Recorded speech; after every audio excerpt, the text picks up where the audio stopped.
Daniel chapter 2. In the 2nd year of the reign of Nebuchadnezzar, Nebuchadnezzar had dreams. His spirit was troubled, and his sleep left him.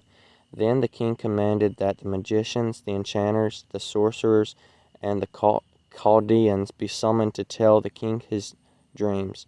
So they came in and stood before the king. And the king said to them, I had a dream, and my spirit is troubled to know the dream. Then the Chaldeans said to the king in Aramaic, O king, live forever. Tell your servants the dream, and we will show you the interpretation. The king answered and said to the Chaldeans, The word from me is firm. If you do not make known to me the dream and its interpretation, you shall be torn limb from limb, and your houses shall be laid in ruins. But if you show the dream and its interpretation, you shall receive gifts. You shall receive from me gifts and rewards and great honor. Therefore show me the dream and its interpretation. They answered a second time and said, Let the king tell his servants the dream, and he will show its interpretation. The king answered and said, I know with certainty that you are trying to gain time, because you see that the word from me is firm. If you do not make the dream known to me, there is but one sentence for you. You have agreed to speak lying and corrupt words before me till the times change. Therefore tell me the dream, and I shall know that you can show me its interpretation. The Chaldeans answered the king and said, There is not a man on earth who can meet the king's demand.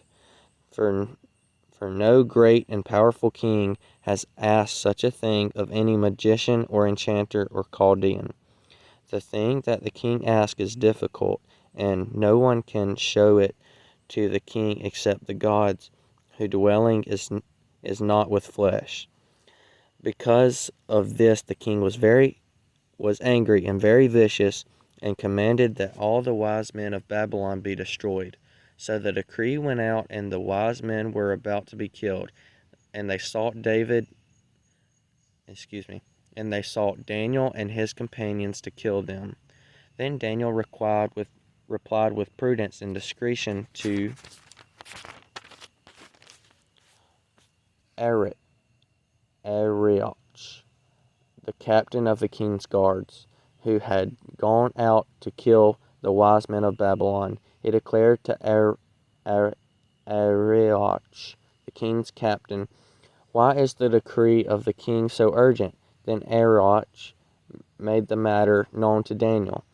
And Daniel went in and requested the king to appoint him a time that he might show the interpretation to the king. Then Daniel went to his house and made the matter known to Hananiah, Mishael, and Azariah, his companions, and told them to seek mercy from the God of heaven concerning this mystery, so that Daniel and his companions not be destroyed for the rest of the wise men of Babylon. Then the mystery was revealed to Daniel in a vision of the night. Then Daniel blessed the God of heaven. Daniel answered and said, Blessed be the name of God forever and ever, to whom belong wisdom and might. He changes times and seasons. He removes kings and sets up kings. He gives wisdom to the wise, and knowledge to those who have understanding. He reveals deep and hidden things. He knows what is in the darkness, and the light dwells with him. To you, O God of my fathers, I give thanks and praise, for you have given me wisdom and might, and have now made me known to me what we ask of you. For you have made known to us the king's matter. Therefore David went to Arioch, whom the king had appointed to destroy the wise men of Babylon. He went and said thus to him, Do not destroy the wise men of Babylon. Bring me in before the king, and I will show the king the interpretation. Then Arioch brought in Daniel before the king in haste, and said thus to him, I have found among the exiles from Judah a man who will make known to the king the interpretation. The king declared to Daniel, whose name was Belshazzar, are you able to make known to me the dream that I have seen and its interpretation? Daniel answered the king and said, no wise men and enchanters, magicians, or astrologers can show to the king the mystery that the king has asked.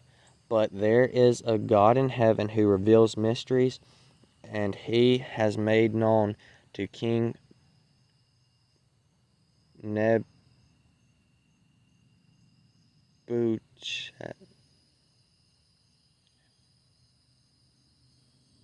Nebuchadnezzar that will be in the latter days. Your dreams and the visions of your head as you lay in bed are these.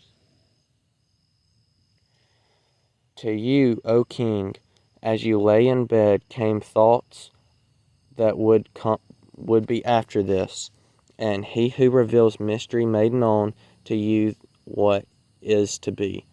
But as for me, this mystery has been revealed to me, not because of any wisdom that I have more than all the living, but in order that the interpretation may be made known to the king, and that you may know the thoughts of your mind. You saw, O king, and behold, a great image. This image, mighty and of exceeding brightness, stood before you, and its appearance was frightening. The head of this image was of fine gold, its chest and arms of silver, its middle and thighs of bronze, its legs of iron, its feet partly of iron and partly of clay. As you looked, a stone was cut out by no human hand, and it struck the image on its feet of iron and clay, and broke them in pieces. Then the iron, the clay, the bronze, the silver, and the gold altogether were broken in pieces, and became like the shaft of the summer threshing floors, and the wind carried them away, so that not a trace of them could be found. But the stone that struck the image became a great mountain and filled the whole earth. This was the dream. Now we will tell the king its interpretation. You, O king, the King of kings, to whom the God of heaven has given the kingdom, the power, and the might, and the glory, and into whose hand he has given, wherever they dwell, the king of man, the beast of the field, and the birds of the heavens, making you rule over them all. You are the head of gold. Another kingdom inferior to you shall arise after you, and yet a third kingdom of bronze, which shall rule over all the earth. And there shall be a fourth kingdom, strong as iron, because iron breaks to pieces and shatters all things. And like iron that crushes, it shall break and crush all these. And as you saw the feet and toes partly of potter's clay and partly of iron, it shall be a divided kingdom, but some of the firmness of iron shall be in it, just as you saw iron mixed with the soft clay. And as the toes of the feet were partly iron and partly clay, so the kingdom shall be partly strong and partly brittle. As you saw the iron mixed with soft clay, as they will mix with one another in marriage, but they will not hold together, just as iron does not mix with clay.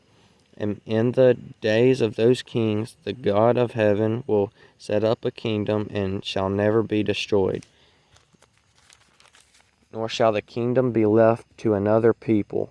It shall break into pieces all these kingdoms and bring them to an end, and it shall stand forever. Just as you saw that a stone was cut from a mountain by no human hand, and that it broke into pieces the iron, the bronze, the clay, the silver, and the gold, a great God has made known to the king what shall be after this. The dream is certain, and its interpretation sure.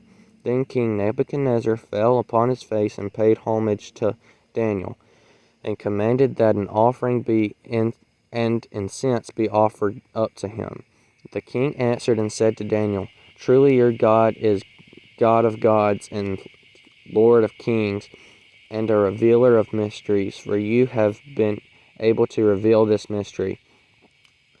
And the king gave Daniel high honors and many great gifts, and made him ruler over a whole province of Babylon, and chief prefect over all the wise men of Babylon.